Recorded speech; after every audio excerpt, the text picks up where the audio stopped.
Hey everybody, this is Steph Gaudreau from the Harder to Kill Club. I'm going to be hanging out with you today doing a Facebook Live all about 3 mistakes that you want to avoid when you're squatting, doing push-ups, and doing deadlifts.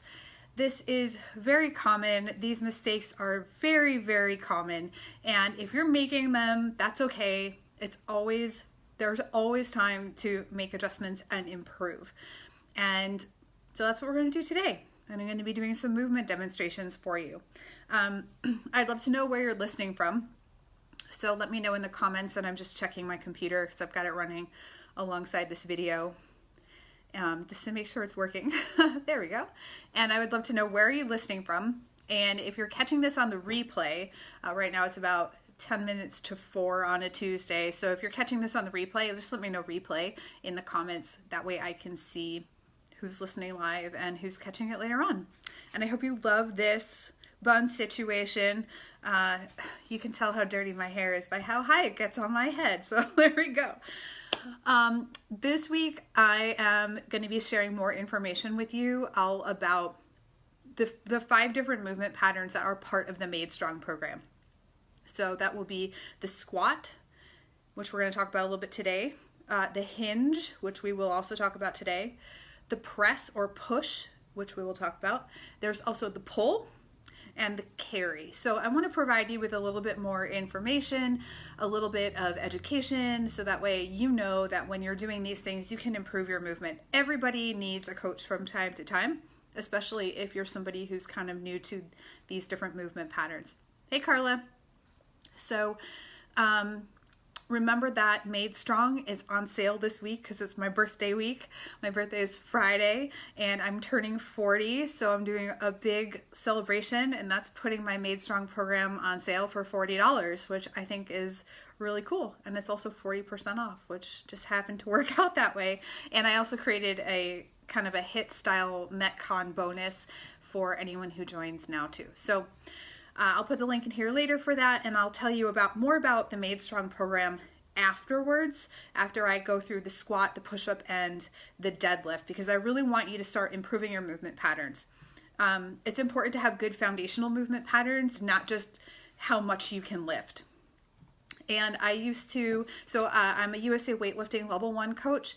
I'm also a CrossFit Powerlifting certified coach, CrossFit Level 1 coach certified, although I would need to re-up that, but I've gone through my fair share of movement certifications, and I coached Olympic weightlifting at a gym here in San Diego for almost 4 years. I recently left this past November, but what that means is I have seen thousands and thousands and thousands of repetitions of squats and deadlifts and push-ups in the gym, and I myself have been doing these modalities of training since 2010. So I myself have also performed thousands and thousands and thousands of reps.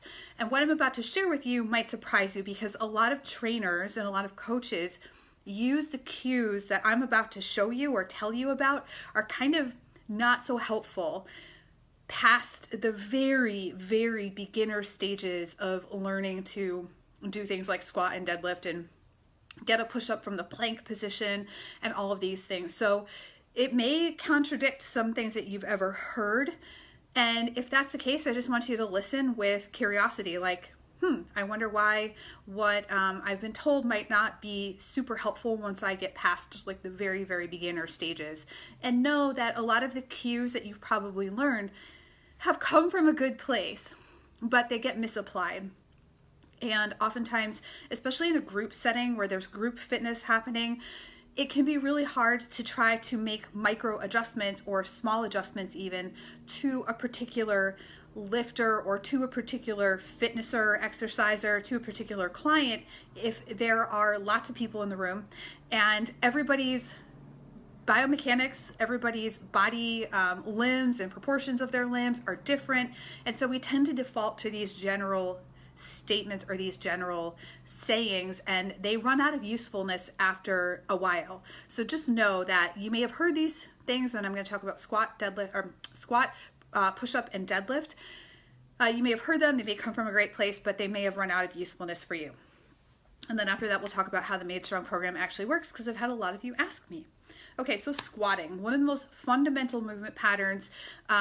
you can see people squatting everything from babies and toddlers all the way up to elderly people squatting in different cultures, especially in Asia, where that's very common, less common here, but people of all ages can learn to squat. And a lot of the times we have difficulty squatting because we haven't used our muscles that are related to a deep squat below chair level, because when we sit in a chair, our knees are generally bent at 90 degrees, perhaps a tiny bit higher or lower.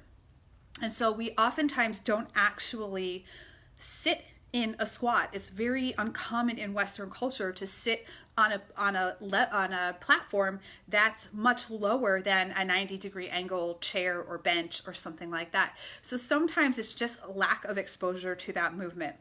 So I'm going to take you on a bit of a field trip. We're going to just kind of move over here because I'm going to be demonstrating some stuff. And this is in my house, so I'm not in a gym. You can learn to squat anywhere. You don't need a fancy equipment for it. Thanks, Tina. Hey, Crystal. Okay, so the cue, let me just get this all set up here because I want you to be able to see me more or less.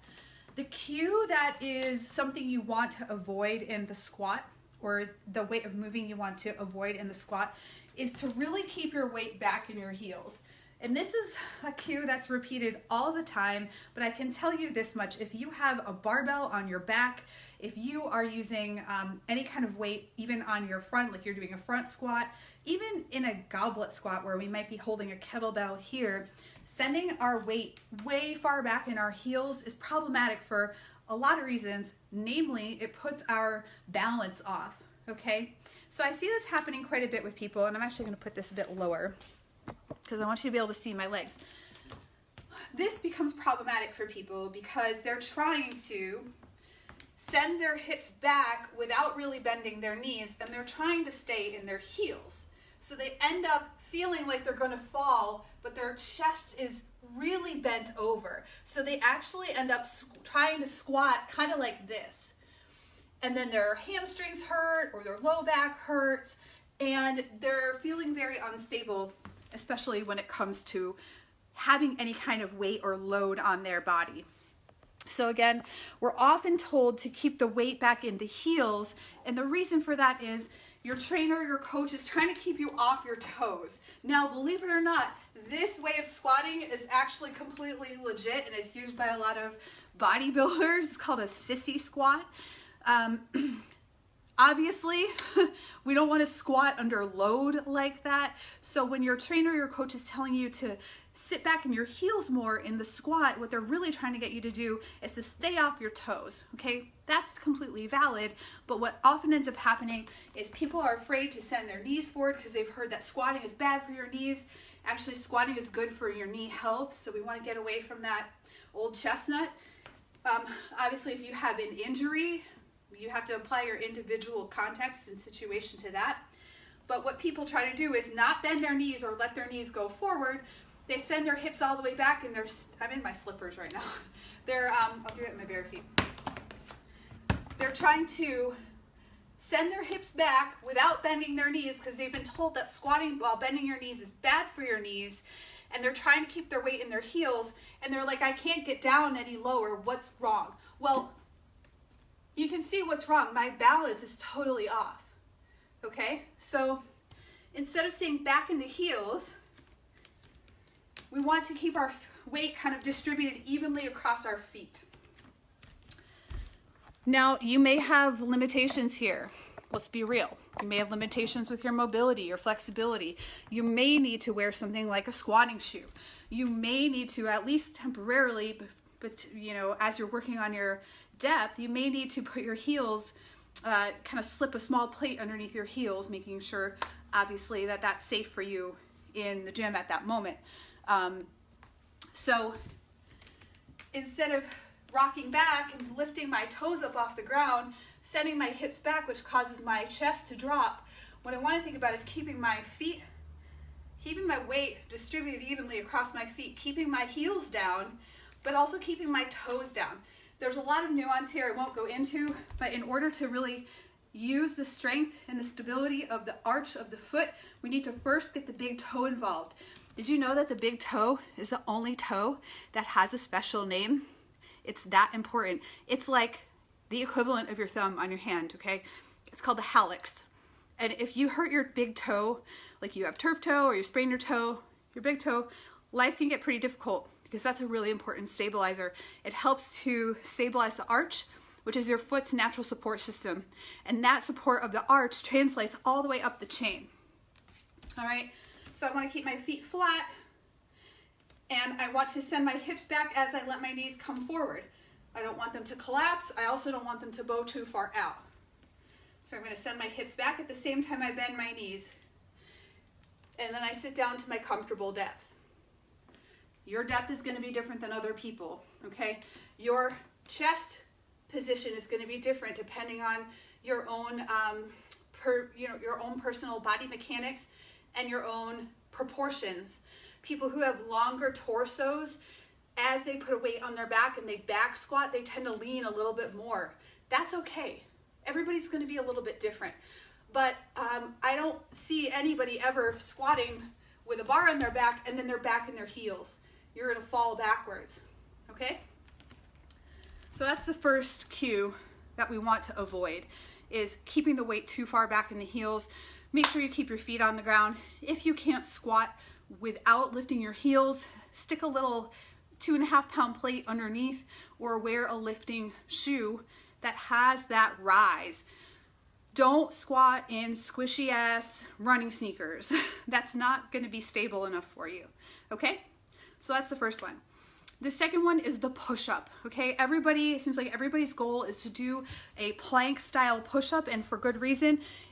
It's just a badass movement. It makes you feel strong, and it's great for building upper body strength. I'm gonna try to unplug my phone here.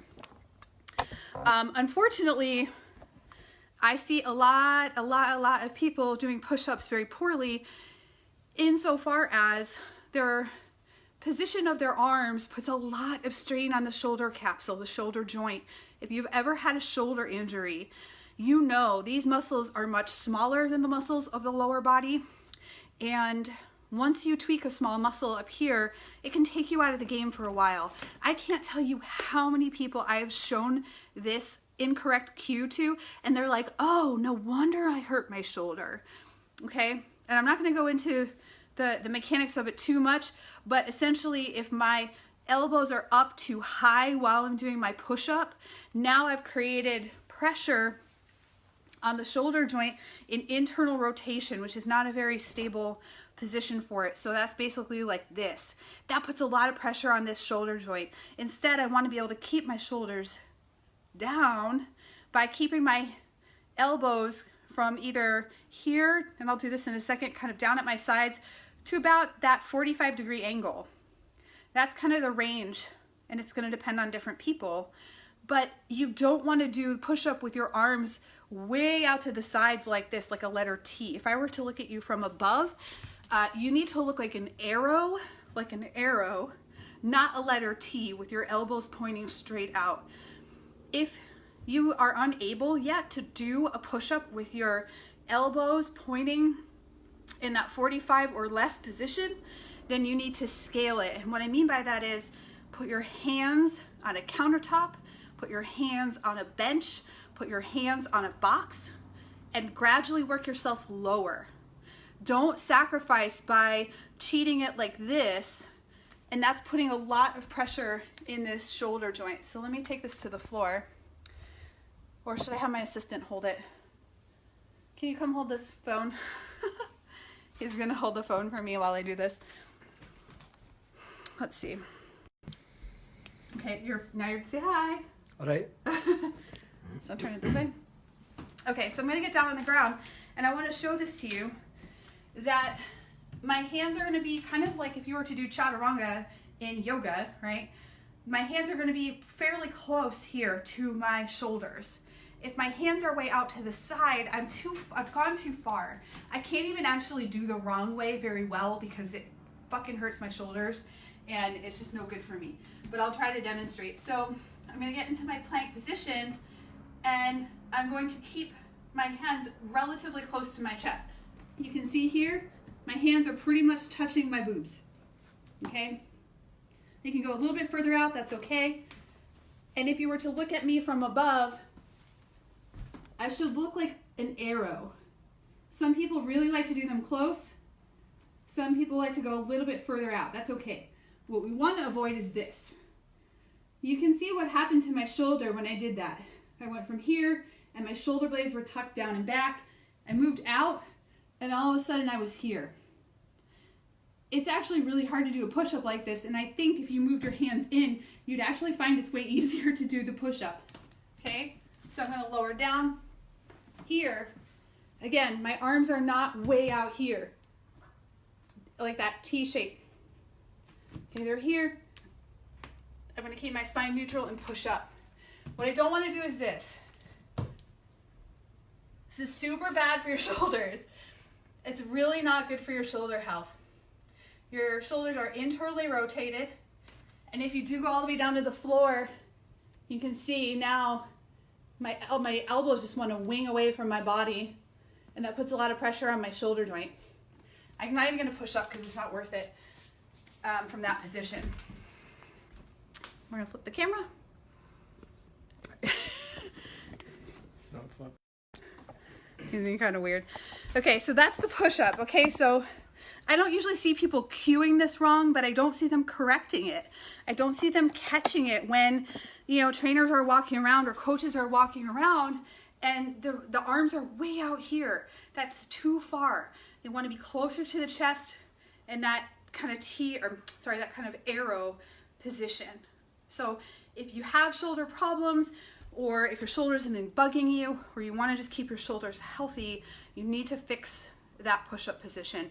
And so many people, I've talked about this before here in the Harder to Kill Club, have fixed their push-ups and they're like, oh, my shoulders don't hurt anymore.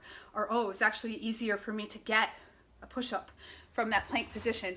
The other thing is, if you want to scale, I'm just putting my hands on the kind of window seat here, but if you want to scale it, just move that position and put your hands on a surface and keep that position of a straight body. You don't need to go down to your knees. In fact, when you go down to your knees, you make it harder to maintain a solid core and to keep all the core muscles activated. And so it becomes a lot harder to push up. The more wiggly and loose your body is, the harder it is to move. Okay, so that's the second one. And then the third one is deadlifting. Here, again, we're going to talk about being too far back in the heels. So every time, like in every gym across America, when people are learning to deadlift, one of the first things they're told is to stay back in the heels. Why is this? Again, I don't think these cues are said to be misleading, but when you're trying to teach a very novice how to do this, sometimes it's the easiest way. But there is nuance here, right? It depends, just like everything else. Just like nutrition, just like anything else you're going to do in the gym. So the weight in the heels cue is done to keep people's weight a little bit further back so that they're not performing a clean deadlift. Like a clean, as in the Olympic lift, the clean, where your knees would be much further forward and you have a much different starting position. So in a clean, you would probably be starting about here. You would have much more of an angle on your shin. That's not going to be an ideal position for putting the most amount of force through the floor, through your feet, so you can lift a very, very heavy weight. Okay, so what are we going to do? Most people are cued to stay back in the heels. What that does is it keeps your shin more vertical, but it also puts your body weight too far behind the bar. So you're like this, and you're like falling backwards, again, as you're deadlifting. Just like the squat, we want to use our whole foot. Now, why is the deadlift tricky? Again, everybody has different body proportions. The taller you are, you actually have more mechanical advantage for a deadlift. It's all levers, but you also are going to have a different hip height, perhaps, than someone who's a lot shorter, or somebody who has a long torso and short legs, like a lot of guys, or longer legs and a shorter torso, like a lot of women. Okay, so how do we fix this problem if everybody's proportions are a little bit different? Well, first things, we want to use our whole foot. The second thing, and I've seen this happen, and this has happened to me, this is not a lift with your back. This is a push with your legs. I wish this lift was called the dead push, not the dead lift, because there are people all over America who did deadlift day yesterday and are walking around with a sore back. Or worse, they really actually hurt their backs because they have pulled something, they have ruptured something in their disc, they have there's just all sorts of stuff that doesn't need to happen, and deadlifting doesn't need to be scary.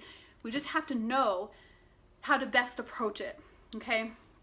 So I don't want my heels to be off the ground. Again, I want to use all of my foot. I want my foot to be flat on the floor, and I want to get my big toe involved so I can use all the muscles of my feet and get everything active. And I want to push with my legs first. I want to push the floor away as if I were sort of like standing on the earth, and I want to push the earth away from me. I don't want to just start lifting with my back. That's going to give me a sore back. So how do I figure out the position? This is a much better way of doing that. And that is feet flat. And I roughly want to position my armpits over the bar. Everybody's going to be a little bit different, but this is about right. For most people, this works far better than saying hips up, hips down, and then everybody gets confused because you can't feel your hips in space. So I want you to play around with that cue as well. Keep your feet flat. Yes, you will have more of a vertical shin angle than you do when you're doing a clean deadlift. The other thing is you don't want the bar over the middle of your foot. You want the bar closer to your ankle bone. Okay, again, in a clean or any Olympic lift, we're going to generally be starting with the weight over the middle of the foot. If you deadlift from here and you're trying to push the max weight off the floor, you're going to actually tend to come back a little bit before you do that. So why not set up in the correct position? Bar is going to be roughly over this talus, this ankle bone, okay? And then you're going to look, and you can have somebody tell you, is my armpit roughly over the bar? Again, it's going to be a little bit different for everybody, but this is a much better position. And then I'm going to push. I'm going to keep my neck. I don't want to be here. Keep your neck neutral. And I'm going to push away. Push with my legs past my knees, and then I come through like this. This applies to, I know I'm showing you with a barbell here, but this also applies for any kind of kettlebell deadlifting, any kind of dumbbell work that you do. Same idea, okay? So stop rocking back in your heels. Use your whole foot. That's what nature created you with, is an arch for support. You know, I think, again, these cues have their usefulness when I'm out of breath from talking at the same time. These cues have their usefulness, but they run out. And so you have to start thinking about this stuff and making these adjustments for yourself if you don't have a coach who's watching you. Okay, I would love to know if you have questions. Again, common mistakes, not your fault if you don't know this stuff, but it's important to make corrections. This is helpful, says Annie. I can barely wait to work out tomorrow, says Kathy. Crystal says fascinating. This explanation makes it so much easier to understand. Yeah, I mean, when you've spent years and years coaching people and looking for different ways of explaining things to try to optimize their movement a little bit more, you come up with some creative ways of saying things. Let's see. Any questions you have, let me know. So when you squat, your knees go forward. Yes. No, Crystal. Yeah. We need to, okay, it's going to sound bad, but if you watch somebody squatting, like you watch, and if you're in Asian culture, and you watch people squatting down, because there are people in Western culture don't like to just squat down anywhere. Those knees are forward. Now, we don't necessarily want them to go past the toes, but they will track forward, and it depends on the person. What we should see though is that the knee is in alignment with the foot. Okay, the knee is in alignment with the foot. It's tracking over the foot. There is literally no way you're going to squat with any weight on your back, especially if you are squatting with the weight in the heels. And I don't know where this, like, we don't want our knees to come forward business came from, but it's unfortunately like a bad game of telephone now. And it's been repeated so many times and people are afraid they're going to hurt their knees. Healthy knees need to be able to function in their full range of motion. And then it's really interesting if we do partial squats like to the knee, or sorry, partial squats to parallel, there's actually more shearing force on the knee at that particular angle than there is when you squat all the way down. I'm going back and looking at the questions. Thanks for all the birthday wishes as well. I appreciate that.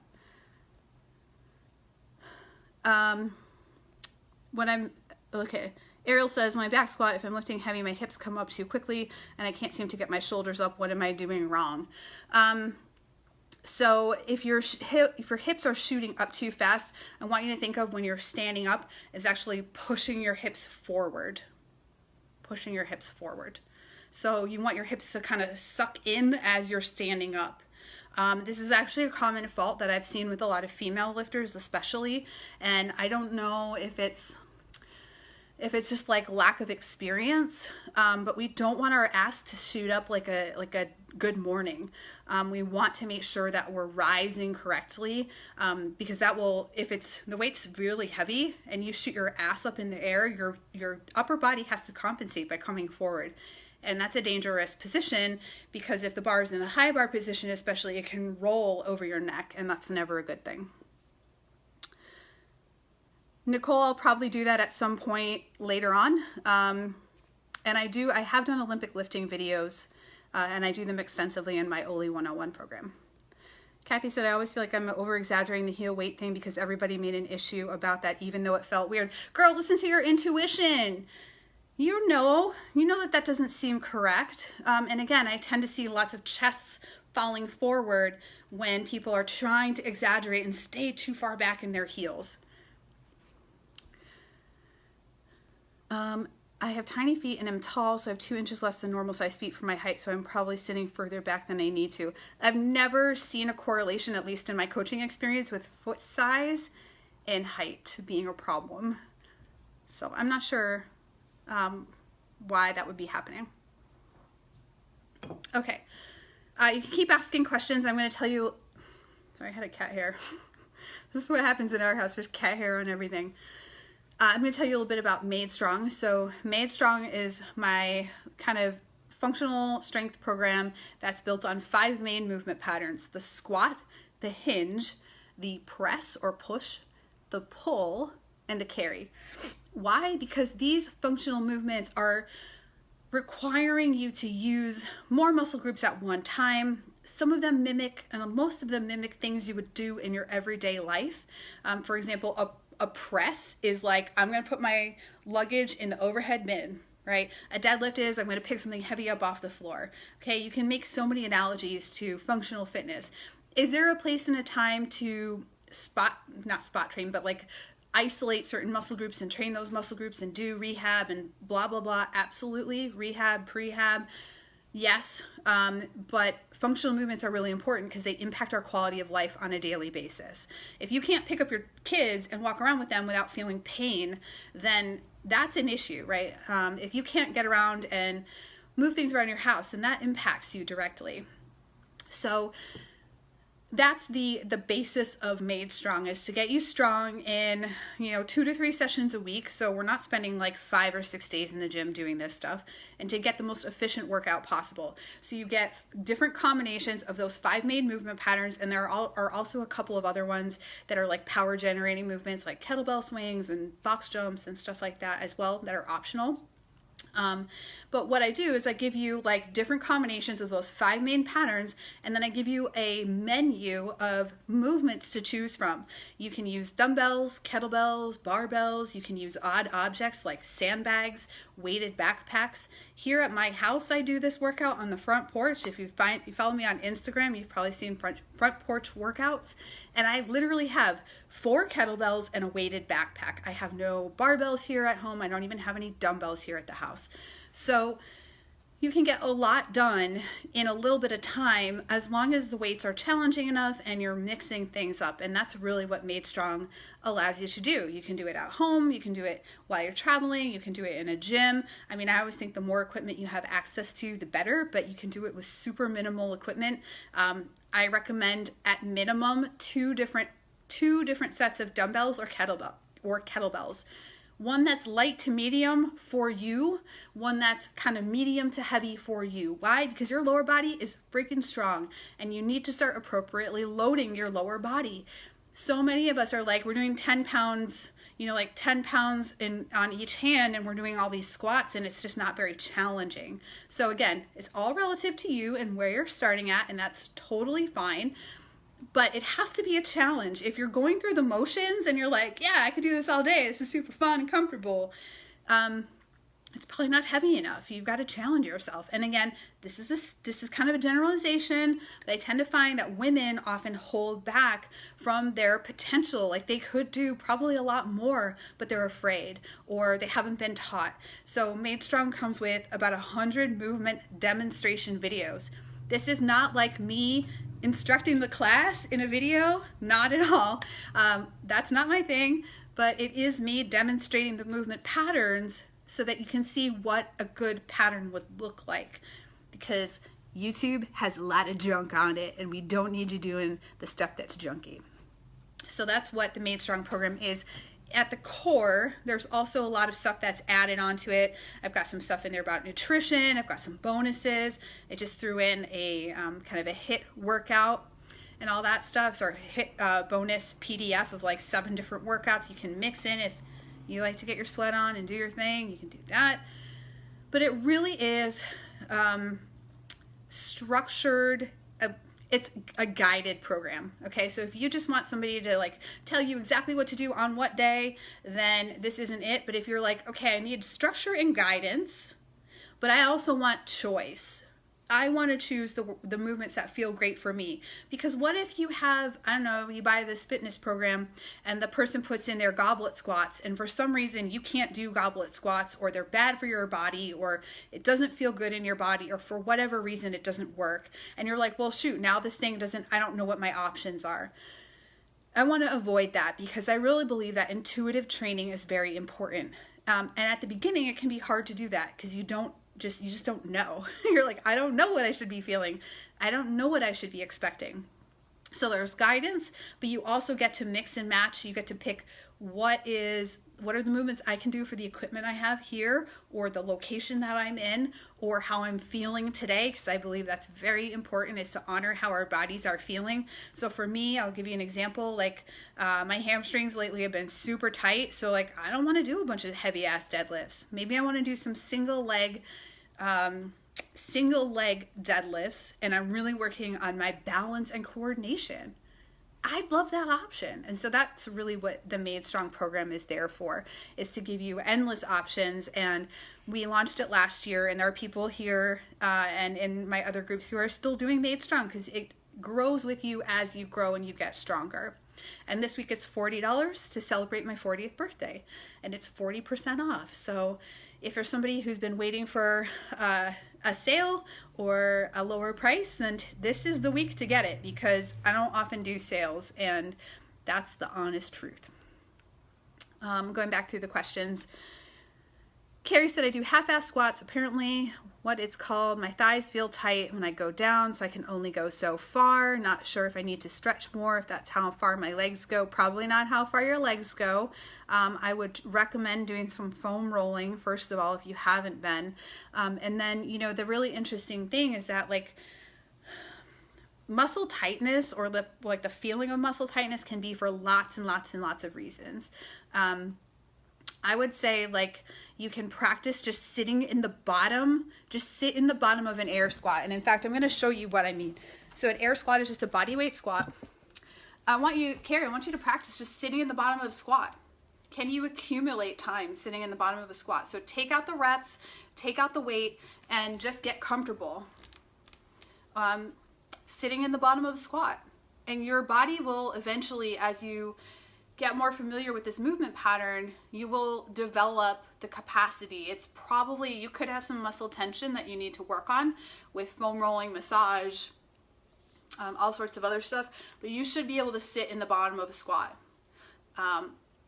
Unless there's something really genetically strange going on with your body, but I've just seen that for a lot of people, their brain and their muscles don't know how to make the connection, because everybody sits here all day. We sit in the car like this, we sit at our jobs like this, we sit on the toilet like this, texting on our phones, and we rarely sit below parallel as part of our culture. We do not sit on low things. Another thing you could try, if this is too much, sit on a lower and lower and lower surface. Or, like I said, challenge yourself to just sit in this position. Julie said, Made Strong is the most popular and versatile fitness program. If you have 30 minutes 3 times a week, you can build strength and confidence. Thanks for the link, Julie. Hey, Venus. Julie said, I've been doing it since day one. Thanks. Marty said, I like Made Strong because my workouts were getting boring using the same movements. I'm glad that you're able to mix it up. That means a lot. And I'm glad that's versatile enough for you. Thanks for starting this morning, Nikki. I hope you love it. Crystal said, that's my position the whole time I'm weeding the yard. Yeah. And you know, I think just sitting in the bottom of a squat is a great way to take a break from work. It's a great way to just get some movement in. I think you should be able to sit in the bottom of a squat for 3 to 5 minutes without a lot of discomfort. Yeah, well, Robin, you do need to practice. How often in your daily life? And I'm just talking about going from work to home and doing your thing. How often do you actually sit in the bottom of the squat? We get untrained to it, but I promise you, this is something your body innately knows how to do. Because if you look at a 18-month-old child, what do they do without a blink of an eye?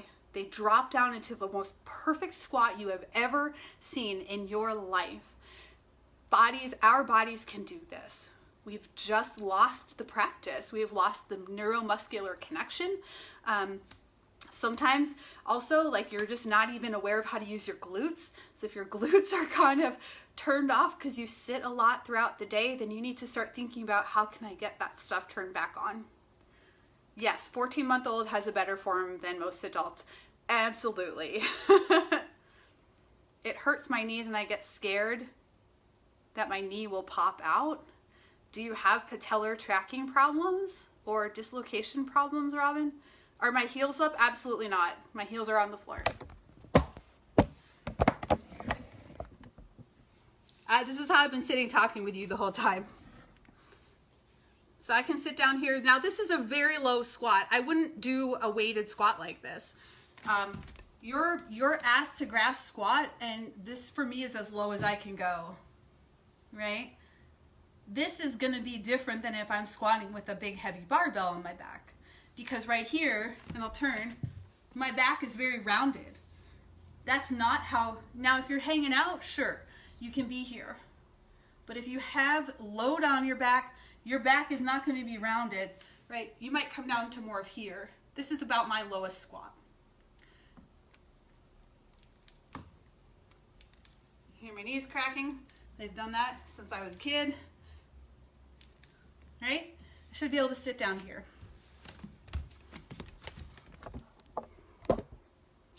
Oh my God. You can learn how to do it. It just takes practice. My right knee is dislocated several times. If you just sit in the bottom though, Robin, and you're not moving, then I think you would probably be okay. So give that a shot. I have patellar tracking, it hurts after a bit, so I have to take breaks. I'm not specifically well versed in patellar tracking issues, Crystal, but what I'm guessing is you have some muscular or fascial tightness that's causing some kind of tracking problems, and that if you worked on that with a practitioner or a therapist of some sort, whether it's like soft tissue manipulation or movement repatterning, you'd be able to fix that.